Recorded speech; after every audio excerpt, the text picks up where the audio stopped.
All right. Test. Test. Test.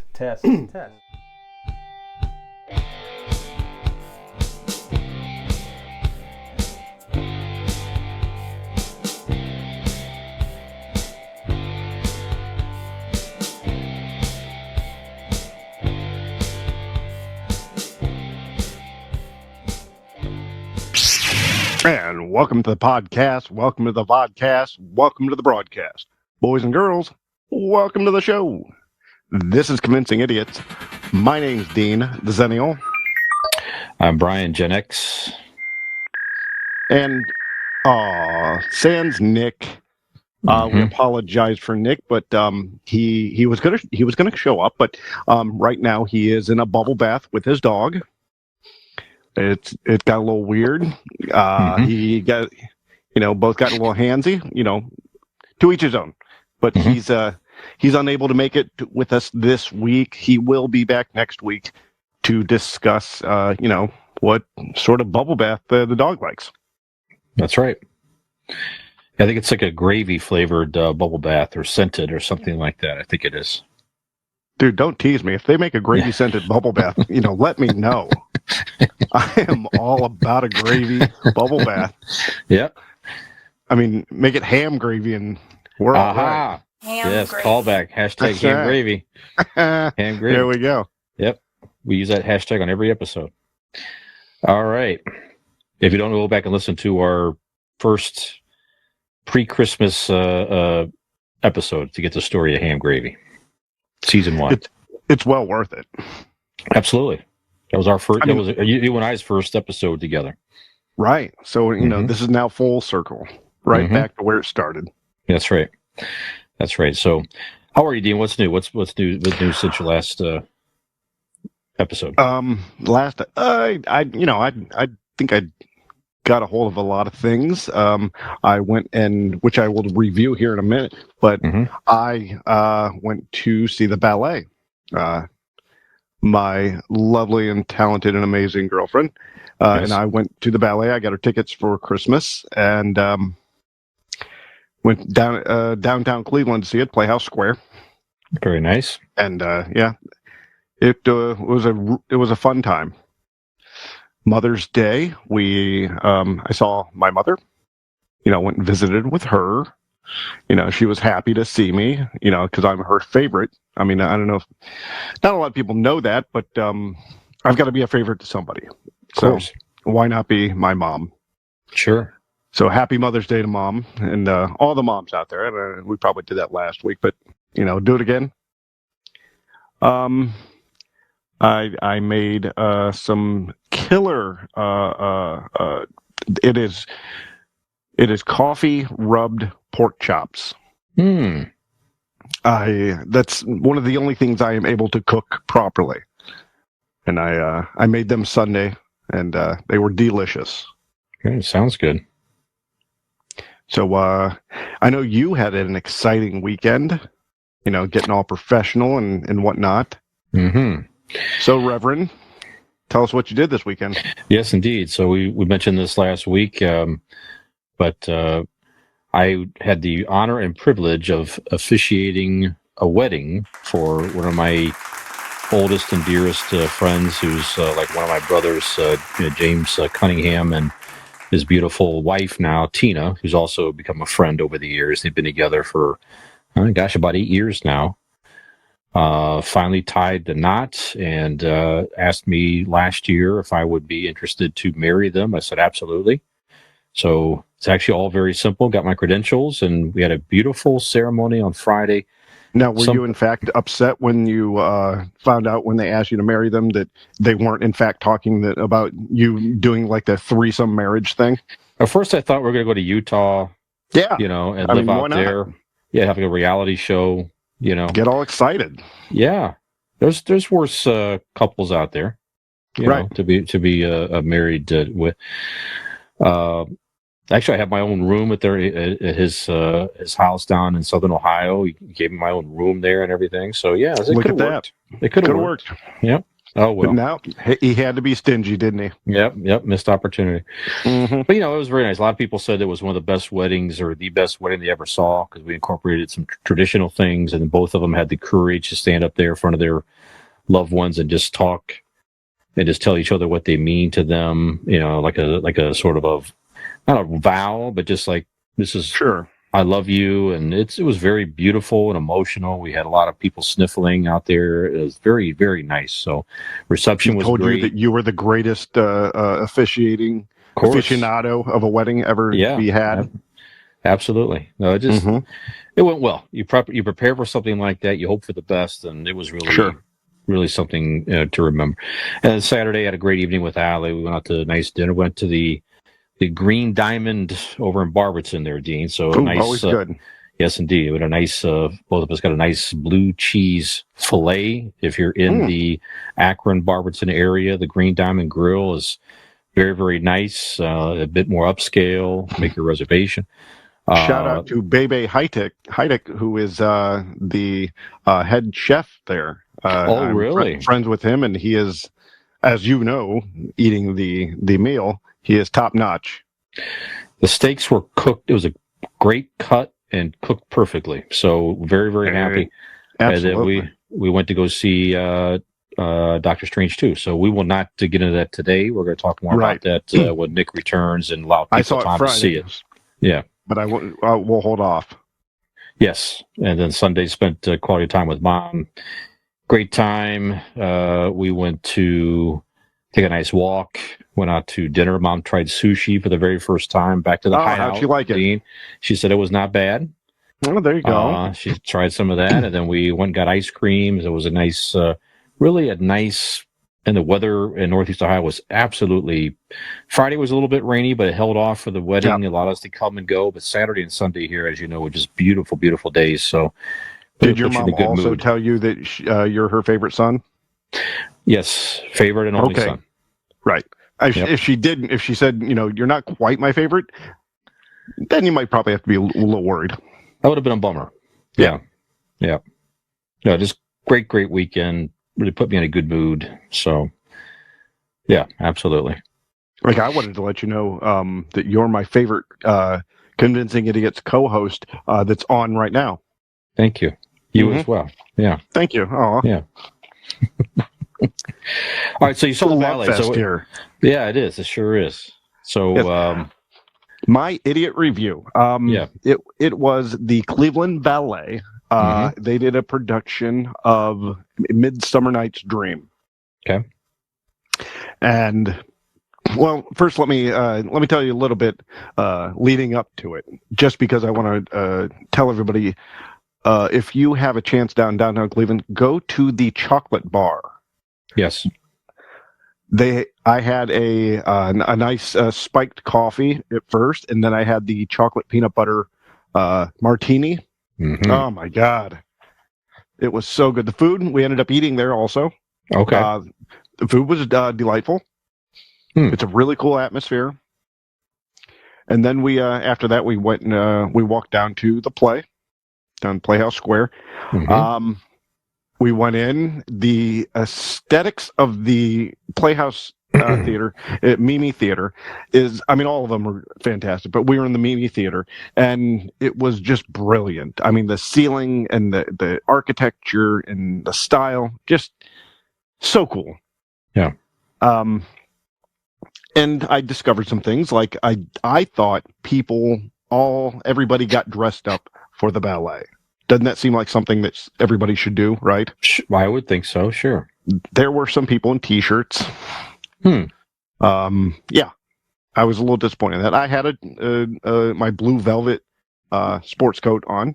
Yeah, you guys look good in the pictures. It was very nice. We went in and sat down in our seats. Very cool. The theater looked great. People were piling in, and we had a family come up on behind me on my right side and sit down. And these three girls, I don't know how old they were, maybe 12, 13, whatever. And they're talking with each other and laughing and stuff. I'm like, okay, that it's good. Kids are getting along and whatnot. And then one throws up right behind my head. Oh no. Yeah. And she got embarrassed, but they also kicked her out because it's with the COVID and whatnot, and people get sick. You're like, yeah, you can't do that. You gotta go. Yeah. And then when she left, the other family came from the left side, and sat down, and there were two little girls younger than that, probably about 6, 7. One turned around and hit me in the back of the head with her wand that she purchased out in the lobby. Nice. And then the other one, not only did she talk and ask her mom questions about the whole thing, she was also kicking my seat the whole time. So I don't know if you could go back in the archives and review a lot of our shows here and realize that children aren't my favorite. So, well, it's bad kids though. Bad kids are correct. Yeah. Bad kids. Correct. Bad kids. And these were, and you blame the parent because the parent was literally answering every question, right, loudly. So I mean, you see where she gets it from, right? But then the play started, and it was very cool. I'd never been to a professional ballet. Megan had done a ballet in college, performed in a dance recital type thing, and I went to that, but that's about it. So this is my first professional ballet, and it was very cool. The moves that these people can do, I mean, I contributed it, and I looked at it as a form of, it's almost parallel to professional wrestling, because they are telling stories through maneuvers and movements and dance and choreography. That's professional wrestling. Yeah. It's just they're I mean, even the guys, very tight where things are bulging out and you can see a lot of things, just like professional wrestling. Sure. I'm wearing some of those right now, actually. Yes. I mean, every episode. Right. And I try to get him to stand up every week. He won't do it. Very comfortable. I like he's like, this one's just for me. Yeah. The package is nice. It's the whole thing. It sure is. Yeah. So, but it was very cool. It was, that's great. The story, I didn't know I'd never seen Midsummer Night Dream or even read it. But I knew, I like Shakespeare, so I knew that I would enjoy the story. And it's done so well that you do understand what's going on. Like you do get the emotions and stuff. So I mean, they were very good. So if anybody, has a chance to go see any of the ballets performed by the Cleveland Ballet in downtown, at Playhouse Square, I highly recommend it. It's very cool. I'm glad that I went. I was very excited, and it lived up to my excitement. So very good.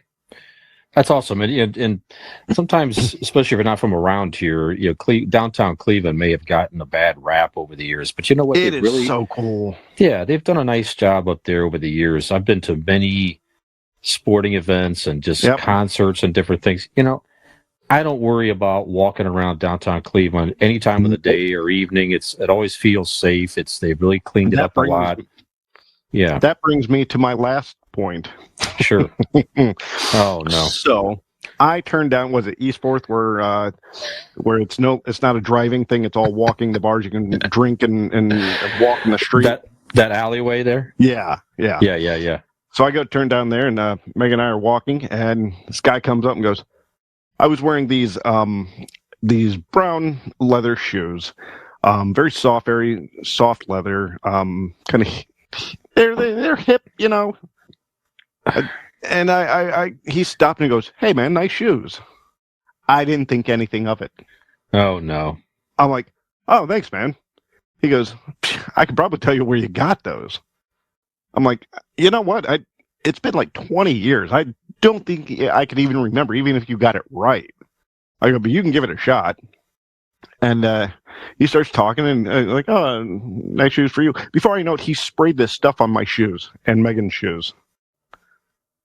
He's a shoe shiner. He's a homeless man shoe shiner. Oh no. Oh. He had me marked out from the fucking beginning. I was so mad at myself. I'm like, normally I'm pretty good at like dodging those, but he had a good rep. I mean, he didn't make me think A, that he was homeless, or B, that he was going to do this whole shoe shine bit. So we gave him a few bucks, and at one point I'm holding on to Megan, and my my foot is propped up on his knee as he's shining away and telling stories. And Well, I guess at least the guy's earning some money. he was, Yeah, and he was a cool dude. I mean, but I was just more mad at myself for not seeing it coming. So I was the mark. He got me. There you go. What are you gonna do? Then we went over to just shined your head while he was at it. Right, I know, right? Mm-hmm. And then we went over to Flannery's. Nice place. Yep. Yeah, and had a couple drinks there, and then we went home. So that was the evening. That's a great evening. Yeah. Well, good. Glad you had a great time. Yeah, I love that whole section of Cleveland up there. It's a very nice. It's very cool. Like I say, you park there. Like I say, that alleyway is very cool. A lot of cool bars, and House of Blues is in there. That bowling alley's up there. A few cool clubs and places. Yeah. Like you said, the martini bars right across the street. So yeah, that's really great. All right. Did you watch anything else that of note? Because obviously, like you said, we'll get into Doctor Strange next week when Nick returns, and to give people more time to see it. So. No, I really didn't have time to sit and watch anything this week. There was a WWE pay-per-view on Sunday that I watched, and it was fun. I mean, I don't need to tell everybody to recommend it because it's already happened, but that was enjoyable. Okay. Other than that, no, that's about all of my reviews. Okay. We'll get into this more too, maybe another week or so to allow people time to see it, but or whenever we'll figure it out. But I did finish the Ozark finale. No spoilers here, but good. Did it live up to? You know what? It was again. I won't say anything. But it was let's say it was for me. It was. Like any finale, not any finale, but some unexpected things happen. Sure, but it was a satisfying end that made me sit back and reflect on it. So I'll just leave it there. So when you get through it, we have time to watch it. It was not something to where I don't think you're going to see a lot of people saying, "Oh my God, it was such a terrible finale." I haven't even looked for the reviews on it, frankly. Sure, because I watched it. I have my own opinions. I liked it. So. There you have it. And I finished up last evening. Oh, go ahead. Oh, sorry. I am also, just to let you guys know, because I'm a true hockey fan and I love the Toronto Maple Leafs so much that I'm watching it in the background. So I might get excited. Did they score? They just scored. They tied it up 2-2. If Nick wasn't so busy in his bathtub with his dog, he would probably be watching it. But I know he's probably not that big of a fan. So, washing his back with a small dog is probably more up his alley. Yeah, if you listen closely out the window, you might hear the Schaefer house yelling and screaming right now somewhere. That's right. Over and over. Yeah, and anyways, I know I mention it every week here, but the finale of the first season of Winning Time, the story of the Lakers, was last Sunday evening. And again, you know how the story is going to end. Sure. The Lakers win the championship, Magic Johnson's rookie year. Okay. But wouldn't it be great if they changed it? Like Larry Bird wins it or something like that the first year. Yeah. No, but it was very good. So like I said, even if you're not really a Lakers fan per se, I know I mention it all the time, but well acted, a lot of fun. John C. Reilly again, terrific. So go check that out on HBO Max. And that's kind of it that I got into over the past week. Very busy weekend. Is it rumbling? Is it vibrating, rumbling over your house? I don't think so. Of millennial Nick jumping up and down because the Leafs just scored again. Oh my gosh! And are now winning. Good for him. Yeah, poor Nick he's such anything Canadian sports. He's a huge fan of the Toronto Maple Leafs, and they keep blowing it every year in the playoffs. So they're playing the two-time defending champions, and we're hoping they advance. That's why Nick's not here tonight, because he just can't handle he wouldn't be able to pay attention and do the show effectively. So Are you telling me the TV is next to the bathtub where he's just it might be. bathing? Okay, It has to be. sure. It has to be, right? Yeah, Splashing all about. that's right. That's right. Okay. Well, before we get into anything else, so we're going to get back. We're going to take a short break here, everybody, and we're going to talk about a few things in the world of pop culture. We have another significant, iconic comic book artist pass away. We're going to talk about him a little bit here. We had and we talk about Cleveland a lot here already. The 2022 Rock and Roll Hall of Fame inductee list has been released, so we're going to talk about that a little bit. We're going to talk about some other stuff in the first segment, and then later on, we're going to talk about, I'm wearing the shirt here, May 1st, 1962 was issue number 60 years ago, excuse me, of 60 years ago. 60 years ago, the Incredible Hulk debuted. So we're going to spend some time talking about the Hulk, what we like about the Hulk, with the character in general, if there's any particular storylines or whatever it is that we like. And he's more kind of a fringe superhero. And not a lot of people say the Hulk is their favorite, maybe. But Right. 60 years old is worth pausing and talking about one of the more iconic comic book characters of all time. So we're going to do that as well. So, all right. So we'll be back in just a couple moments. Go, you got something? No, I was burping. Oh, just trying not to burp into the mic. So well, I guess you did have something. Not it. I got over it. All right. We'll be right back with some pop culture news, everybody. Hey, did you like that video? You know you did, and we know you did. So stop screwing around and go like that video, subscribe to our channel, and join us for some more.